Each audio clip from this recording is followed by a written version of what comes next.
Sandra अपने बच्चे के साथ मदर इन लॉ से मिलने जा रही है। वो जिस कार में बैठकर जा रही है वो बहुत ही एडवांस कार है जिसे बाहर से कोई खोल नहीं सकता। सैंड्रा का पति बताता है उसने कार के सारे फीचर्स मोबाइल में इंस्टॉल कर दिए हैं। अब सैंड्रा ट्रैफिक जैम से बचने के लिए दूसरा रास्ता अपनाती है। उस वीरान जगह पर सैंड्रा काफी देर से ड्राइव कर रही थी, तभी एक बारहसिंगा अचानक कार से टकरा जाता है। सैंड्रा अपने बच्चे को मोबाइल देकर कार से बाहर निकलती है। बारहसिंगा को इस हाल में देख उसे बहुत बुरा लगता है। यहाँ बच्चे ने कार के एप्लीकेशन को ऑन कर दिया था। सैंड्रा उस बारहसिंगे को हटाने का सोचती है, तभी बच्चा मोबाइल से उस कार को लॉक कर देता है। सैंड्रा को कार तक पहुँचने में बहुत देर हो गई थी। अब उस कार का बाहर से खुलना नामुमकिन था। अब सैंड्रा बच्चे के पास जाकर उसे समझाने की कोशिश करती है, लेकिन वो बहुत छोटा था और उसके हाथ से मोबाइल भी गिर जाता है। सैंड्रा उस कार को पत्थर से तोड़ने की कोशिश करती है, लेकिन उसका कोई फायदा नहीं होता। इसके बाद सैंड्रा उस कार के ऊपर ही सो जाती है।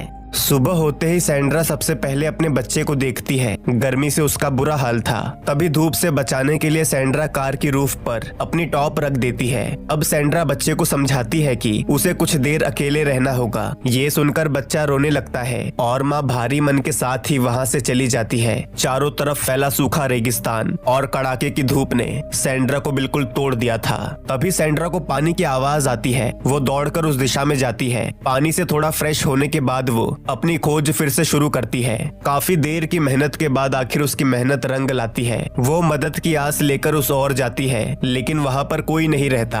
अब सैंड्रा उस बंद पड़े हवाई जहाज में घुस जाती है। वो जहाज का हर एक कोना छानती है, लेकिन उसे एक प्लास्टिक की बोतल और कुछ शराब के अलावा ज्यादा कुछ नहीं मिलता। बाहर जली हुई लकड़ियों को देखकर उसे एक सुझाव आता है। पहले वो टायर्स को बाहर निकालती है और फिर उन्हें जलाकर वहाँ से निकल जाती है। इसके बाद सैंड्रा उस बोतल में पानी भरती है और फिर से कार की तरफ अपने कदम बढ़ाने लगती है। इस झुलसा देने वाली गर्मी में सैंड्रा की हिम्मत जवाब दे गई थी। वो बड़े मुश्किल से अपने कदम बढ़ा रही थी, तभी रास्ते में उसे अपना कपड़ा दिखाई देता है जो उसने कार के ऊपर रखा हुआ था।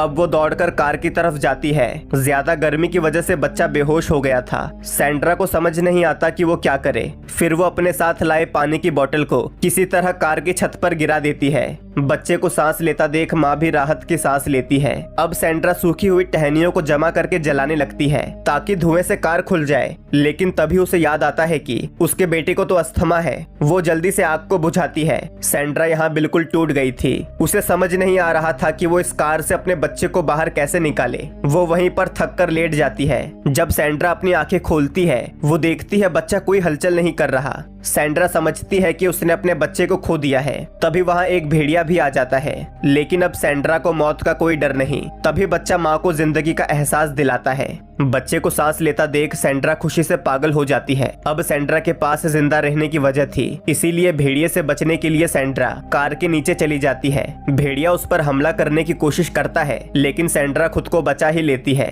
अब भेड़िया मरे हुए बारहसिंगा को निकालने की कोशिश करता है और उसे बाहर निकालने में सैंड्रा उसकी मदद करती है। बारहसिंगा के निकलते ही कार पीछे की ओर आने लगती है और सैंड्रा बाहर निकलकर कार को रोकने की कोशिश करती है। आखिरकार एक पत्थर की वजह से वो कार रुक जाती है।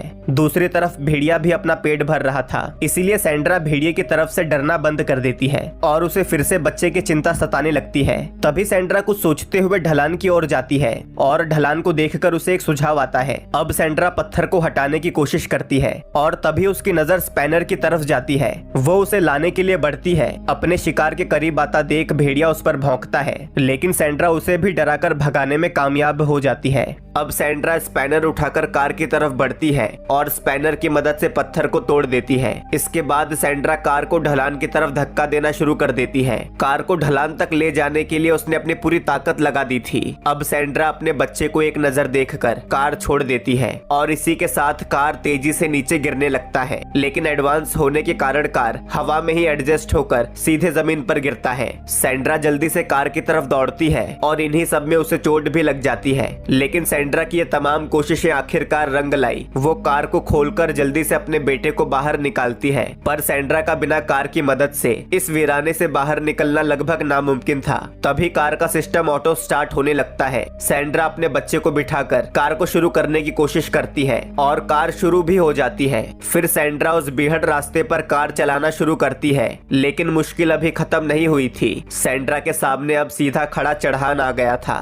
सैंड्रा फुल स्पीड में कार को आगे बढ़ाती है और कार भी बड़ी कुशलता से अपने हाईटेक होने का पूरा सबूत देती है। न सिर्फ कार चढ़ान में बिजली की तरह दौड़ रहा था, बल्कि सैंड्रा को सही वक्त पर आने वाले ऑब्स्टेकल्स की जानकारी भी दे रहा था ताकि वो टकराव से बच सके। लेकिन अब कार ऐसी जगह पहुंच गया था जहां उसका टकराना लाजमी था। फिर भी कार दो चट्टानों के बीच से निकल ही जाता है और इसी के साथ चढ़ान खत्म हो गया था और सैंड्रा के सामने वापसी का रास्ता फिर से आ गया था। वो रेगिस्तान से होकर शहर की तरफ बढ़ती है। हम देखते हैं माँ और बच्चा दोनों को हॉस्पिटलाइज किया गया है। बच्चे की हालत काफी नाजुक है, लेकिन उसे होश आ जाता है और सैंड्रा जो बच्चे के लिए काफी परेशान थी, उसे होश में आता देख उसकी भी जान में जान आती है। और इस तरह से ये कहानी यहीं पर खत्म हो जाती है।